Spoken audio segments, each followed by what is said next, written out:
পরিযায়ী শ্রমিক যারা বিভিন্ন রাজ্যে কাজ করছে তাদের উপরে আক্রমণ করা হচ্ছে, তাদেরকে অ্যারেস্ট করা হচ্ছে এবং আমরা এর তীব্র বিরোধিতা করে গত কদিন ধরেই আমাদের নেত্রী মাননীয় মুখ্যমন্ত্রী মমতা বন্দ্যোপাধ্যায় পথে নেমেছেন। তিনি ভাষা আন্দোলন শুরু করেছেন।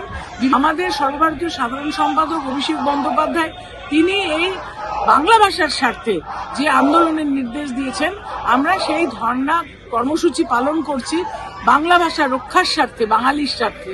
এবং আমরা অ্যাডজর্নমেন্ট মোশন দিয়েছি, মুলতবি প্রস্তাব আমি নিজেও দিয়েছি, আজকেও দিয়েছি, যে আমাদের আলোচনা করতে দেওয়া হোক কেন বাংলা ভাষাকে আক্রমণ করা হচ্ছে।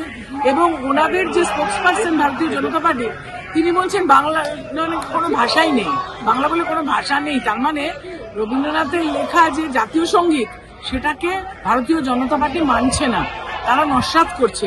আমাদের এই তীব্র বিরোধিতায় এবং আমাদের এই নিন্দায় আজকে যোগদান করেছে জাতীয় কংগ্রেস। কালকে রাহুল গান্ধীর সঙ্গে আপনার কথা হয়েছিল দিদি? ইন্ডিয়া জোটের মিটিং এ আমি বিষয়টা তুলেছিলাম যে বাংলা ভাষার উপর আক্রমণ আমরা মানছি না এবং প্রকারান্তরে জাতীয় সঙ্গীতের উপরে এই আক্রমণ মানছি না। উনি যাতে স্বীকার করে বলেছিলেন যে হ্যাঁ, এইভাবে কিন্তু আমরা এই যে বাংলা ভাষার উপর আক্রমণ এটা মেনে নিতে পারি না।